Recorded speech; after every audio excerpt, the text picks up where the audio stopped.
Good morning friends. Rudra academy for civil services में आज आपका एक बार फिर से स्वागत है।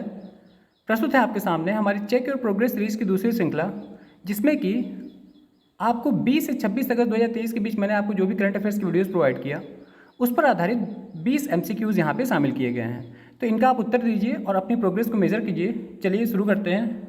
देखते हैं, पहला प्रश्न है, अगस्त 2023 में 69वें राष्ट्रीय फिल्म पुरस्कार 2023 के अंतर्गत पर्यावरण संरक्षण पर सर्वश्रेष्ठ फिल्म का पुरस्कार किसे प्रदान किया गया? बताइए। मैंने आपको बताया था, ए आवास व्यूहम, बी अनुनाद द रेजोनेंस, सी चांद सासे या डी सिर पिघलिन सिर पिंगल। तो मैंने आपको क्या बता रखा है? इसका आंसर है ए, बताया था आपको, मलयालम फिल्म है, ठीक है ना। तो इसको इस बार 69वें राष्ट्रीय फिल्म पुरस्कार में पर्यावरण संरक्षण पर सर्वश्रेष्ठ फिल्म का पुरस्कार दिया गया आवास व्यूहम को।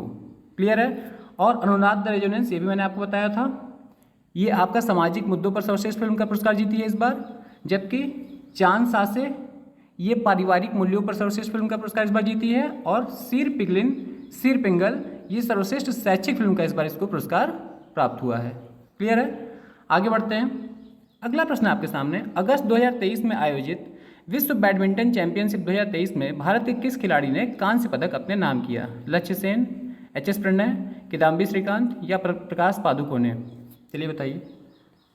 आपको पता है, मैंने आपको बताया था कि इस बार की विश्व बैडमिंटन चैंपियनशिप का आयोजन कहाँ किया गया था? कोपेनहेगन, डेनमार्क में, ठीक है ना। डेनमार्क की राजधानी है कोपेनहेगन में। तो वहाँ पे भारत की तरफ से एकमात्र इसमें कांस्य पदक जीतने वाले खिलाड़ी बने HS प्रणय, ये भी मैंने आपको बताया था, ठीक है। बाकी सारे खिलाड़ी भी यहाँ पे जो भी आपको नाम दिया गया है, इन सभी ने भी भारत को विश्व बैडमिंटन चैंपियनशिप में किसी न किसी वर्ष पदक दिया है, ठीक है। आगे बढ़ते हैं। अगला प्रश्न है, अगस्त 2023 में world federation of direct selling association द्वारा जारी वैश्विक प्रत्यक्ष बिक्री रैंकिंग 2022 में भारत को कौन सा स्थान प्राप्त हुआ है? 6वां, 10वां, 11वां या 12वां? तो ये भी मैंने आपको बताया था कि भारत को इसमें एक रैंक का, पिछले वर्ष के हिसाब से 2021 के हिसाब से एक रैंक का सुधार हुआ है। भारत इसमें 11वें स्थान पर पहुँच गया है, ठीक है। तो आंसर क्या हो गया इसका? सी। नेक्स्ट, अगला आपके सामने प्रश्न है, अगस्त 2023 में किस राज्य के मैट्टी केले को हाल ही में GI टैग प्रदान किया गया? केरल, कर्नाटक, तमिलनाडु या आंध्र प्रदेश?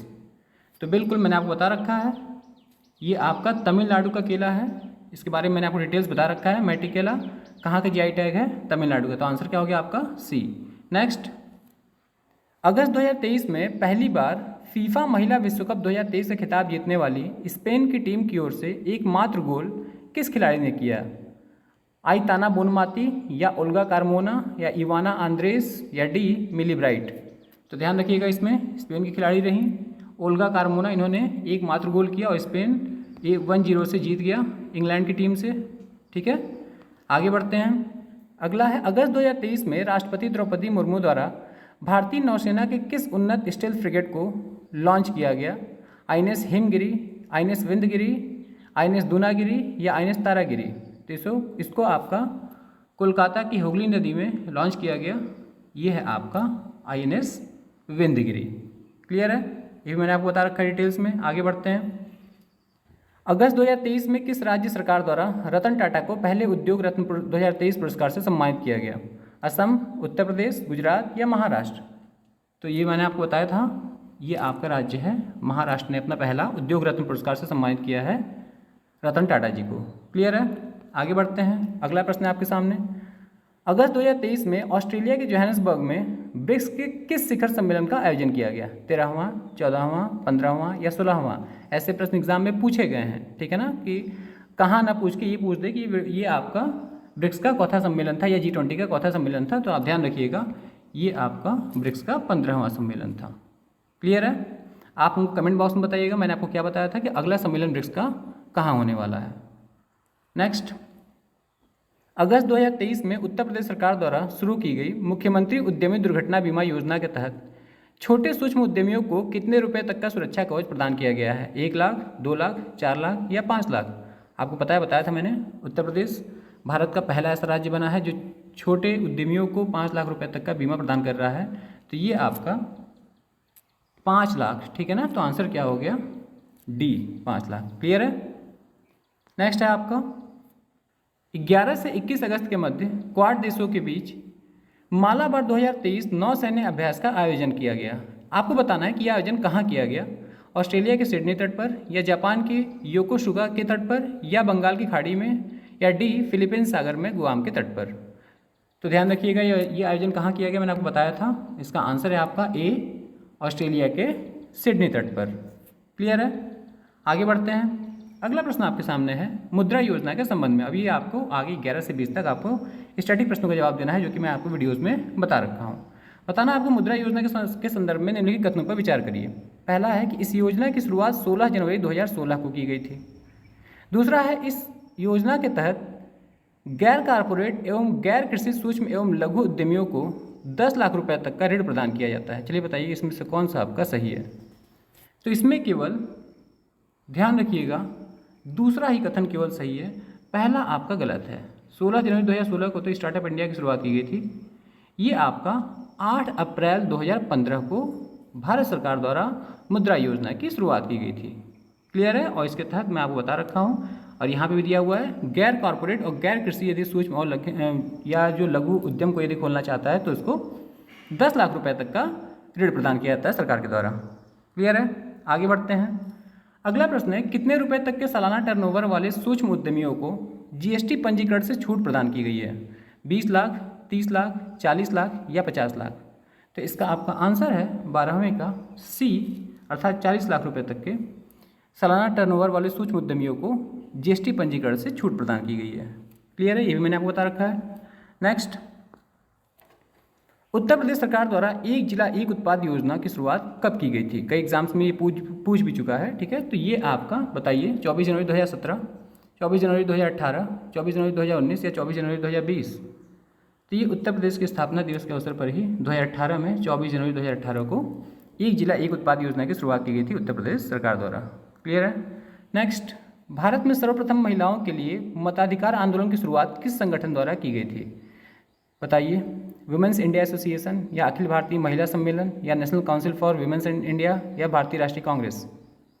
तो जी बिल्कुल, ये भी मैंने आपको बताया था। 1917 में एनी बेसेंट और मार्गरेट कजिन्स द्वारा स्थापित ये संगठन था वुमेन्स इंडिया एसोसिएशन। इसी के द्वारा पहली बार भारत में मताधिकार आंदोलन की शुरुआत की गई थी। क्लियर है? आगे बढ़ते हैं। भारत सरकार के फिल्म समारोह निदेशालय द्वारा प्रदत्त राष्ट्रीय फिल्म पुरस्कारों की स्थापना किस वर्ष की गई थी? 1952, 54, 56 या 1969? तो जी बिल्कुल, इसकी स्थापना बता रखा है मैंने आपको 1954 में की गई थी। ठीक है, 1954 में। क्लियर है? आगे बढ़ते हैं। बताना है आपको कि किस संविधान संशोधन अधिनियम के जरिए भारत में मतदान की उम्र 21 वर्ष से घटाकर 21 वर्ष कर दी गई, 21 वर्ष से घटाकर 18 वर्ष कर दी गई? 52वां संविधान संशोधन अधिनियम, या 56वां संविधान संशोधन अधिनियम, या 61वां या 65वां? तो जी बिल्कुल ध्यान रखिएगा, ये भी मैंने आपको बताया था। भारत में 61वें संविधान संशोधन अधिनियम, जो कि कब हुआ था, संसद द्वारा इसको पारित किया गया था 1988 में, और ये लागू कब से हुआ था, ये भी मैंने आपको बताया था 1989 में। ठीक है, तो 61वें संविधान संशोधन अधिनियम 1988 के जरिए भारत में मतदान की उम्र 21 वर्ष से घटाकर कितने वर्ष कर दी गई? 18 वर्ष कर दी गई। क्लियर है? इसके अलावा मैं आपको बता दूं 52वां संविधान संशोधन अधिनियम, जो कि इसमें दिया हुआ है। ठीक है, ये भी बहुत महत्वपूर्ण है, कई बार एग्जाम में पूछा गया है। ये कब हुआ था? ये आपका 1985 में हुआ था। ये आपका दल बदल विरोधी कानून से संबंधित है। क्लियर है? यानी एंटी डिफेक्शन लॉ से संबंधित है। इसके तहत एक अनुसूची जोड़ी गई, 10वीं अनुसूची संविधान में जोड़ी गई। ठीक है, तो आपसे पूछा था एग्जाम में 10th शेड्यूल का संबंध किससे है, तो ये भी ध्यान रखिएगा, दल बदल विरोधी कानून से संबंधित है। ठीक है, तो ये आपका एंटी डिफेक्शन से संबंधित है 52nd कॉन्स्टिट्यूशनल अमेंडमेंट एक्ट, जो कि कब आया था? 1985 में। तो ये भी आप ध्यान रखिएगा। क्लियर है? 56वां संविधान संशोधन अधिनियम, ये आपका गोवा को जब पूर्ण राज्य का दर्जा दिया गया था, गोवा राज्य का जब गठन किया गया था, तो ये उससे संबंधित है। तो गोवा राज्य गठन संबंधित कौन सा हमारा संविधान संशोधन अधिनियम है? तो ध्यान रखिएगा, ये 56वां संविधान संशोधन अधिनियम है, जो कि 1987 में संसद द्वारा पारित किया गया था। ये भी आपसे एग्जाम में पूछा गया है। क्लियर है? और 65वां संविधान संशोधन अधिनियम, ये आपका national commission for SC ST के गठन से संबंधित था। क्लियर है? आगे बढ़ते हैं। अगला प्रश्न आपके सामने, international institute for sustainable development कहाँ स्थित है? कोपेनहेगन, एम्स्टर्डम, बर्न या विनीपेग? तो जी बिल्कुल, इसका मुख्यालय कहाँ स्थित है? विनीपेग, कनाडा के विनिपेग में स्थित है। तो इसका आंसर क्या हो गया आपका 17वें का डी। क्लियर है। नेक्स्ट, उत्तर प्रदेश सरकार द्वारा चलाई जा रही प्लेज योजना का संबंध किससे है? बताइए। प्राथमिक विद्यालयों के कायाकल्प से, या प्राथमिक स्वास्थ्य केंद्रों के विकास से, या निजी औद्योगिक पार्कों के विकास से, या वृक्षारोपण को बढ़ावा देने के लिए? तो जी बिल्कुल इसका आंसर है आपका 18वें का सी, अर्थात निजी औद्योगिक पार्कों के विकास से संबंधित उत्तर प्रदेश की महत्वपूर्ण योजना है जो कि चलाई जा रही है प्लेज योजना, जिसके तहत आपको मैंने बता रखा है कि उत्तर प्रदेश के विभिन्न जिलों में जगह जगह पर निजी पार्कों की स्थापना की जा रही है, औद्योगिक पार्कों की स्थापना की जा रही है, जिससे कि भारत में उत्तर प्रदेश में औद्योगिक वातावरण को बढ़ाया जा सके और विकास की गति को तीव्र किया जा सके। क्लियर है। नेक्स्ट, अगला आपका विश्व पर्यटन संगठन अर्थात वर्ल्ड टूरिज्म ऑर्गेनाइजेशन का मुख्यालय कहाँ स्थित है? ज्यूरिख, जिनेवा, मैड्रिड या पेरिस? तो ये बिल्कुल ये भी मैंने आपको बताया था, ये आपका स्पेन की राजधानी मैड्रिड में स्थित है। क्लियर है। नेक्स्ट और अंतिम प्रश्न है, निम्नलिखित में से कौन सा एक प्रोटोजोआ से होने वाली बीमारी है? डेंगू, मलेरिया, चिकनगुनिया या जीका? ये चारों आपकी मच्छर से होने वाली बीमारियां हैं। मैंने आपको बताया था विश्व मच्छर दिवस के अवसर पर, जो कि प्रतिवर्ष कब मनाया जाता है? 20 अगस्त को मनाया जाता है। उसी दिन मैं आपको उसी वीडियोज़ में बताया था। तो इसमें आपकी मलेरिया को छोड़ के सारे की सारी ये वायरस से होने वाली बीमारियाँ हैं, जबकि मलेरिया आपकी प्रोटोजोआ से होने वाली बीमारी है। और किस प्रोटोजोआ से होती है? तो ये भी आपको पता होना चाहिए, ये प्लाज्मोडियम नामक प्रोटोजोआ से होती है। उसका वाहक कौन होता है? किस मच्छर काटने से होता है? तो ये आपका मादा एनोफिलीज मच्छर उसका वाहक होता है। मादा एनोफिलीज इस प्रोटोजोआ को हमारे शरीर में प्रवेश करा देती है। ठीक है ना।